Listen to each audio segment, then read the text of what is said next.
Welcome back to the Veteran Benefit Podcast. I'm your host, Rebecca Deming. Today we're going to be talking about what is a C&P exam and why does it matter?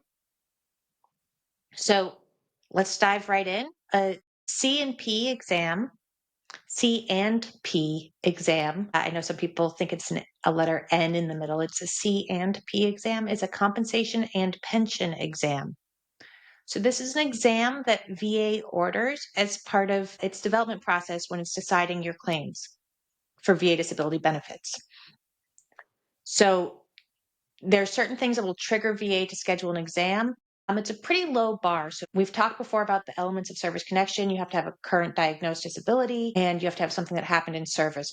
If there's kind of any evidence of any of that in your record, anything you've sent in, even statements saying you think you injured yourself in service and you're having pain right now or issues right now, VA will look at it and they'll usually send it off for a C&P exam. More and more, we're seeing the C&P exams being conducted by third-party vendors, companies like VES, Veteran Evaluation Services, used to be LHI, it's Optum, and there's a couple others that VA will send you off to. So you'll get a call or email or a text or a letter in the mail from one of these companies saying that you've been scheduled for an exam. And these are the exams that VA uses both to determine whether or not your condition exists and is connected to service, and to evaluate how severe it is so that they can give you a disability rating at 10, 20, 30, 40, even up to 100% rating, depending on how severe your condition is. So you'll get scheduled for this exam. The examiner has a list of questions that they have to answer that VA gives them. And the examiner also usually they have to fill out what's called a disability benefit questionnaire or a DBQ. So that has questions that VA wants to know that align with the way that VA rates certain conditions. So for knee conditions, they're usually asking the examiner to take measurements to show what the range of motion is on your knees and how far you can go, how far you can bend your knee under pressure, if somebody's pushing on your knee, or how far you can bend it on your own, if your motion is limited by pain. Those kinds of things are the questions that are on the disability benefit questionnaire.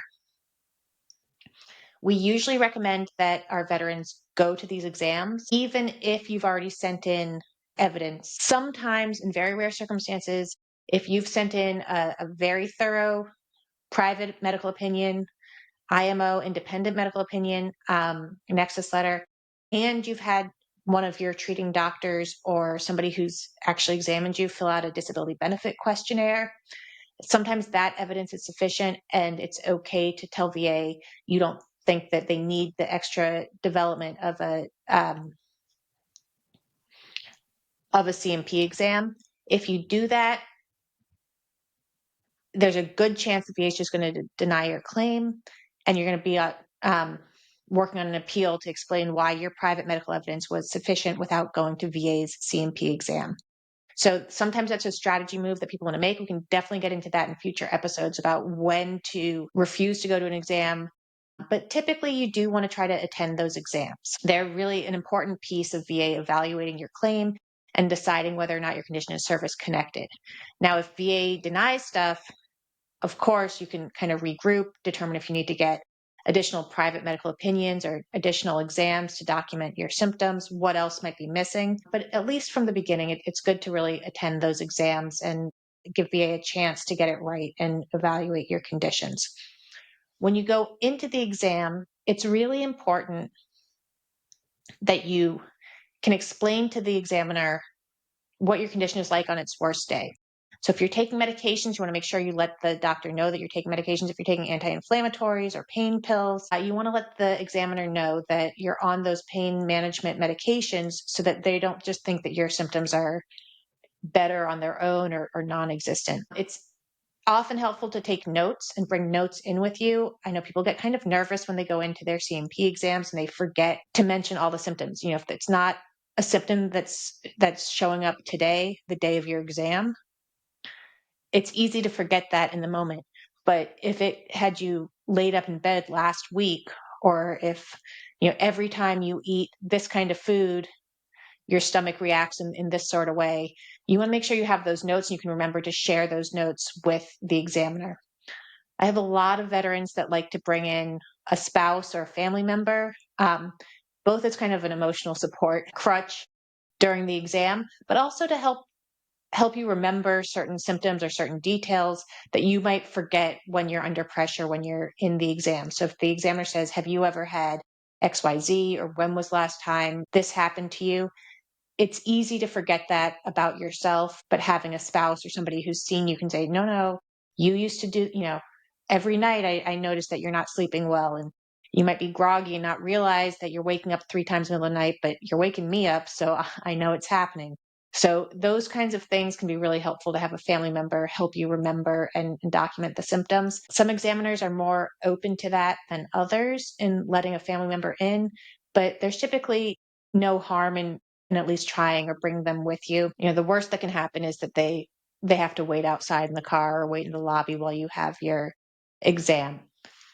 I often say, if you think your examiner is kind of hostile or they're just not getting it, it's really not worth getting into an argument with that examiner right there. They're going to do what they're going to do. You're going to have appeal rights. So if this exam turns out to be a dud, realize that you can go back, you can get a private medical opinion, you can get private exams, you can have a disability benefit questionnaire printed out and filled out by one of your treating doctors or a doctor that you locate on your own who's going to do a better job of documenting those symptoms if the examiner is hostile to you or towards veterans in general. Getting in an argument with them or trying to convince them of your case often doesn't really help your case at all. It just sort of makes them dig their heels in more against you. So go in with a good attitude, but realize that this is not the end of the case or the end of the road if you get a bad examiner. There's plenty of bad examiners out there. There's plenty of good examiners out there. So we've had a lot of examiners that are really sympathetic to veterans. There's some examiners that are veterans themselves. So go in thinking positively, but understand that you may have to appeal if you don't get a good examiner. So those are kind of the key things. For our clients, we'll often schedule a call or have one of our legal assistants kind of talk the veteran through what to expect for their specific condition, especially if the veterans have specific concerns about whether they should mention certain symptoms or what kind of symptoms are the most important to document for the examiner. But it's an important part of the process. It helps keep stuff moving forward in your case. So if you get scheduled for a CMP exam, understand that's part of the process and go to it prepared, or as prepared as you can be to help the examiner document your symptoms and help document how it's connected to service. If you found this information helpful, please like and subscribe. And if you have questions or comments, please put them in the comment section. And if you have suggestions for future topics of conversation, please include those as well. We'd love to hear from you, and we're looking forward to talking with you next time. Thanks so much.